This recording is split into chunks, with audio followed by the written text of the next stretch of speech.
की एक प्रक्रिया है। मतलब व्यक्ति के रूप में इंसान जन्म तो ले लेता है, लेकिन जन्म तो सभी लेते हैं और जीवन भी जीते हैं, लेकिन ऐसा होता है कि सिर्फ जीवन जीना ही सब कुछ नहीं होता, या आना, दुनिया में आना, जीना, अपना जीवन को काटना और फिर चले जाना।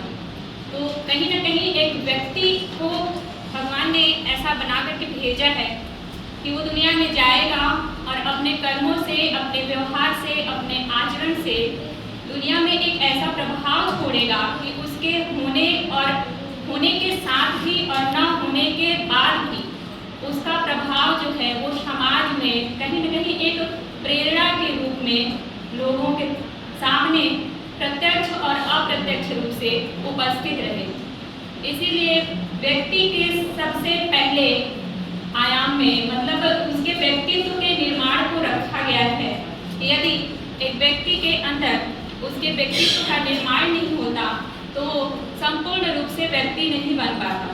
मतलब सिर्फ नाम का वो व्यक्ति रह जाता है। हमारे सामने कितने सारे लोग रहते हैं, आते हैं और चले जाते हैं, हमको याद भी नहीं रहते।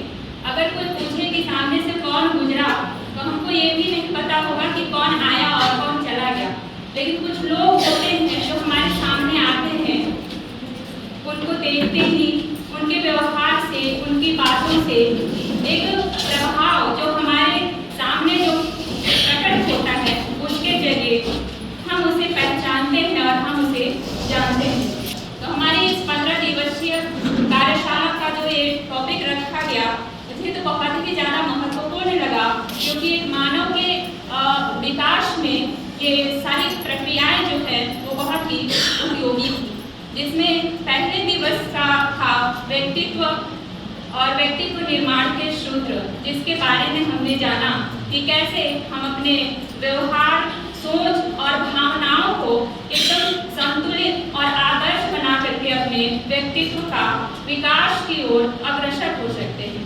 उसी तरह दूसरे अध्याय में हमने देखा, दूसरे दिवस अध्यात्म और विज्ञान का समन्वय, यानी हमारे व्यक्तित्व के निर्माण में जिन जिन सूत्रों की आवश्यकता होती है, जो हमारी पहचान बनाने में, जो हमारी औरत जो होती है सामाजिक रूप से प्रस्तुत करने में, जिन जिन चीज़ों का हमें आवश्यकता होता है, उन सभी चीज़ों को इंक्लूड किया गया, जिसके लिए हमें आध्यात्मिक रूप से और वैज्ञानिक रूप से दोनों ही तरीके से समझाया गया। उन चीज़ों को हमारे जीवन में किस तरह से हम संतुलित रूप से उसका समन्वय कर सकते हैं, इन चीज़ों को भी बताया गया। अध्यात्म का जो मन, आत्मा और आंतरिक शांति से जुड़ा होता है, और विज्ञान का जो प्रयोग और प्रमाण पर आधारित होता है, लेकिन दोनों का कहीं न कहीं उद्देश्य होता है सत्यता की खोज करना और लक्ष्य की प्राप्ति करना।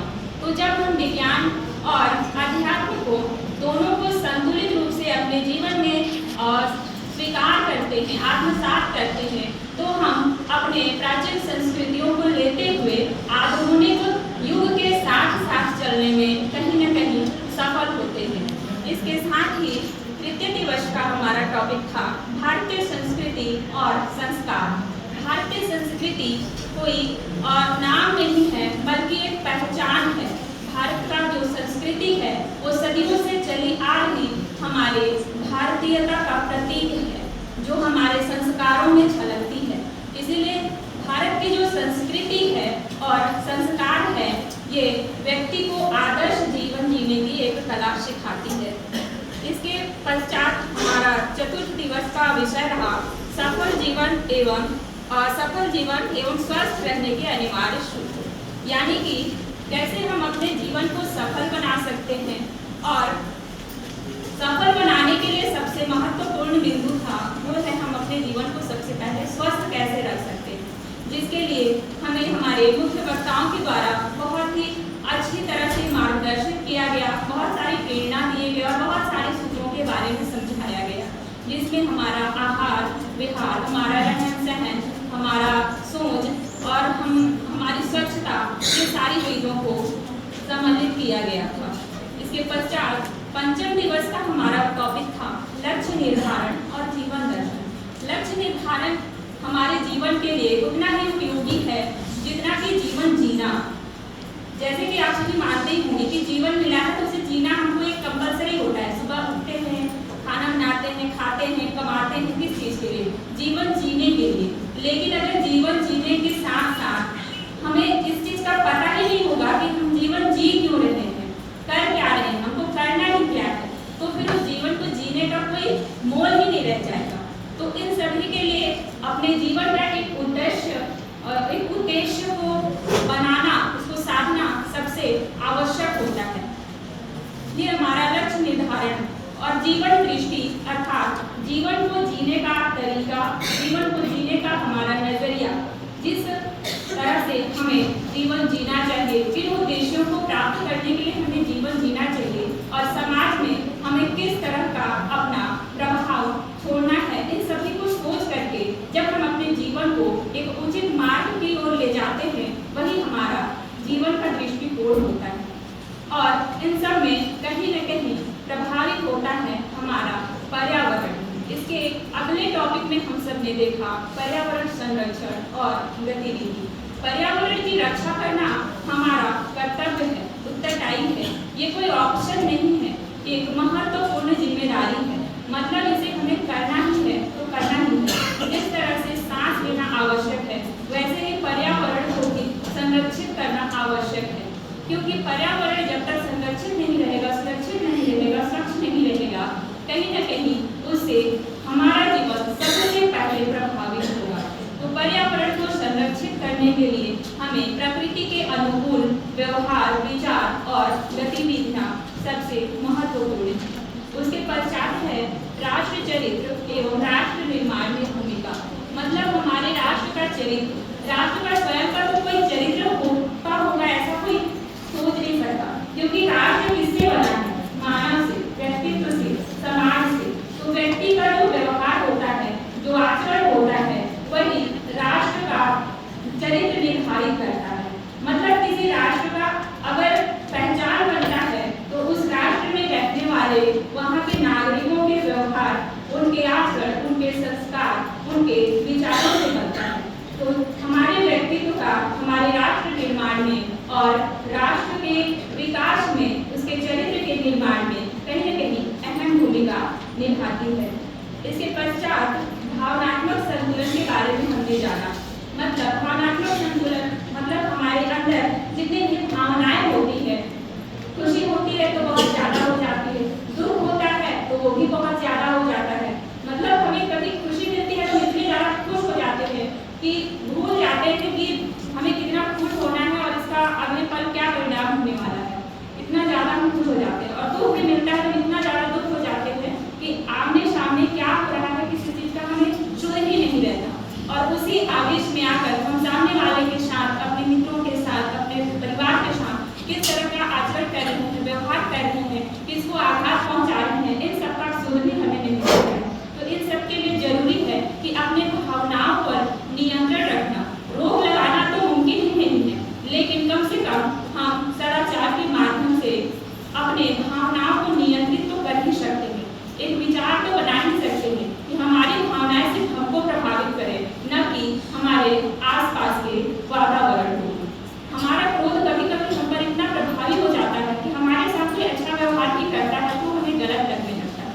तो इन सब चीज़ों से कहीं न कहीं जुड़ा होता है हमारा एक सामाजिक परिप्रेक्ष्य, जो कि हमें हमारे व्यक्तित्व को नीचा गिराने का कार्य करता है। हम अपने निजी भावनाओं की बहस में आकर के किसी से ऐसा व्यवहार हो जाते हैं, ऐसी वाणी बोल जाते हैं कि उसके प्रति वो तो नहीं जानता कि हमें किस चीज़ का दुख है, किस चीज़ का प्रॉब्लम है, लेकिन जो हम बोलते हैं उस चीज़ को वो ग्रहण कर लेता है और हमारे लिए एक अपना दृष्टिकोण बना लेता है। तो ये हमारे व्यक्तित्व को बहुत ही अलग तरह से प्रभावित करता है।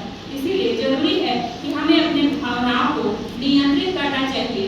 और इन सब के लिए हमें हमारे यहाँ उपस्थित वक्ताओं ने बहुत ही अच्छा मार्ग सुझाया था कि इन सबको नियंत्रित करने के लिए हमें क्या क्या करना चाहिए, जिसके लिए कई मंत्रों का हम सहारा ले सकते हैं, जिसमें से सबसे महत्वपूर्ण मंत्र जो बताया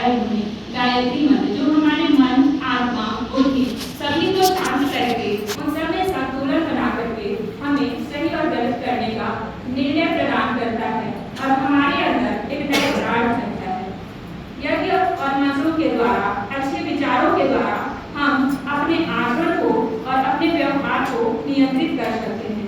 और इसी के साथ इसी में सम्मिलित था तनाव प्रबंधन। आजकल की दिनचर्या के अनुसार जैसे ही आप उठते हैं, हमारा सबसे पहला हमारा जो साथी होता है सुख का, वो होता है मोबाइल। हम किसी से नहीं गुड मॉर्निंग बोलेंगे ना सुप्रभात बोलेंगे, सबसे पहले मोबाइल उठाएंगे और मैसेज चेक करेंगे। और कई तरह की चीज़ें हमारे सामने आ जाती हैं, कई नकारात्मक चीज़ें और कई सकारात्मक चीज़ें। जो चीज़ें हम सुबह सुबह देखते हैं वो हमसे जुड़ी हो तो भी, ना जुड़ी हो तो भी, लेकिन ऐसा बहुत कभी होता है तो हमारे साथ जुड़ा नहीं होता है।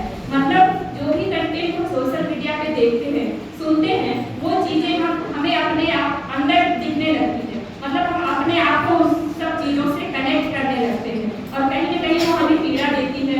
कुछ चीज़ें ऐसी देखते हैं जो उसके अकॉर्डिंग हमें अच्छा लगता है, हम ऐसे स्क्रॉल करते करते कई चीज़ें ऐसा भी देख लेते हैं जो हमारे जीवन से हमको लगता है कि नहीं, हमारे जीवन के बारे में उसमें बोला जा रहा है और वो नकारात्मकता हमारे अंदर धीरे धीरे प्रवेश हो रहा है।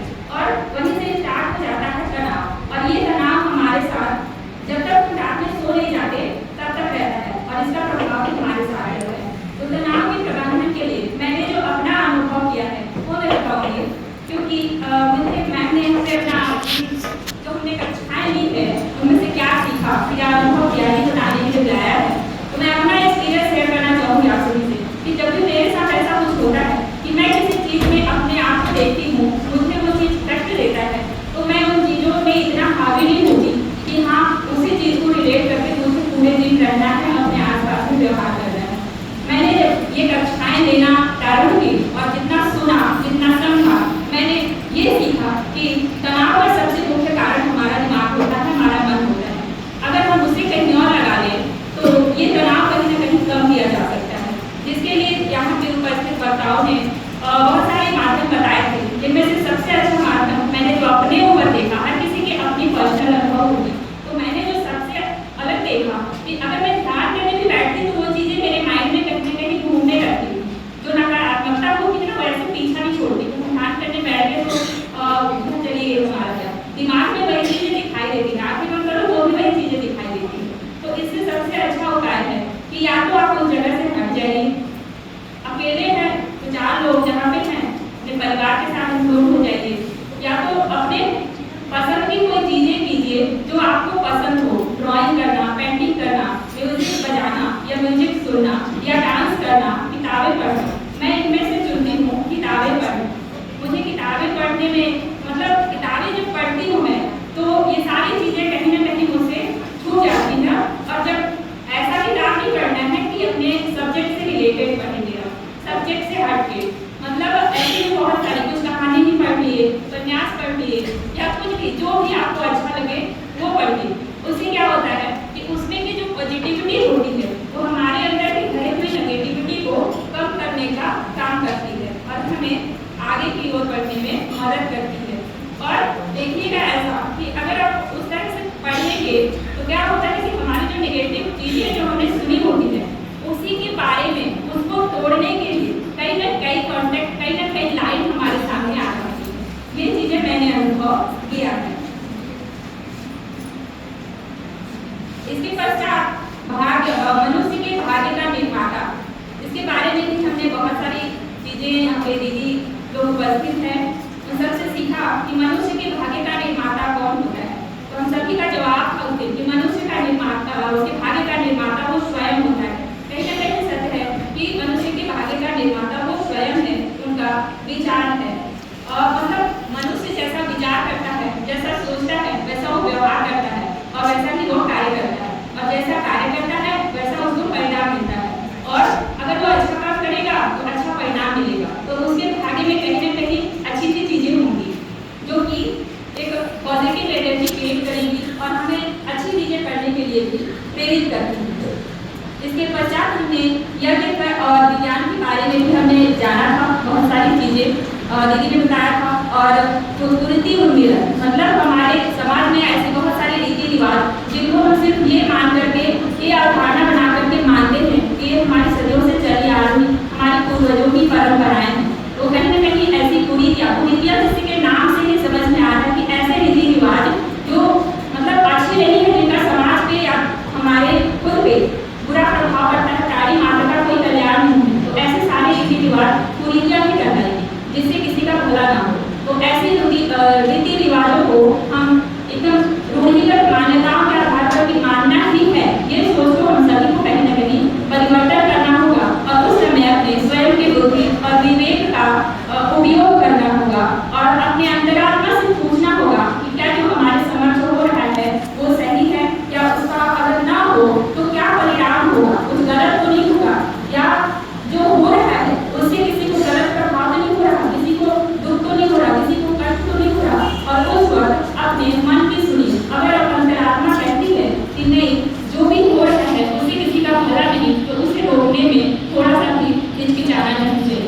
अपना एक प्रयास अवश्य करना चाहिए। इसके पश्चात हमने कल के कार्यक्रम में कर्म फल के सिद्धांत के बारे में पढ़ा था कि जैसा हम कर्म करते हैं वैसा हमें प्राप्त होता है।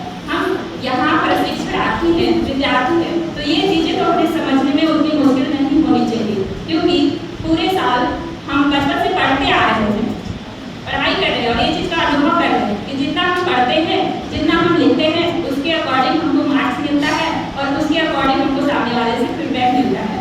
तो कहीं ना कहीं इसको आप सुनी सुनाई बातों में नहीं, अपने अनुभव में भी जाकर के इस चीज़ को समझ सकते हैं कि जो हम करते हैं वो चीज़ हमें प्राप्त होना है। और बचपन से ही देखते आ रहे हैं कि ये तो प्रकृति का नियम है कि जो दोगे वही वापस मिलेगा। तो देना मतलब हमारा कर्म करना और वापस पाना मतलब हमारा प्रारब्ध, हमारा कर्म होगा। यानी कि प्रकृति को जब हम अनाज बोते हैं तो वो हमें 10 गुना करके वापस देता है। एक दाने अगर हम बीज के रूप में रोप देते हैं तो उसके कई गुना फल हमको प्राप्त होते हैं। इसी तरह हमारे कर्म होते हैं। अगर हम किसी के साथ अच्छा करते हैं तो हमारे साथ ही आज नहीं तो कल 10 गुना ज़्यादा अच्छा होता है। और एक चीज़ कहना चाहूँगी कि डूबने के डर से पानी में ना डूबने पर कोई इंसान तैरना नहीं सीखता। इसीलिए इस डर को और इस मानसिकता को हमें छोड़ना होगा कि कोई क्या कहेगा, कोई क्या सोचेगा। हमें सभी का साथ लेना होगा, सत्य के लिए आवाज़ उठाना होगा। यही हमारे व्यक्तित्व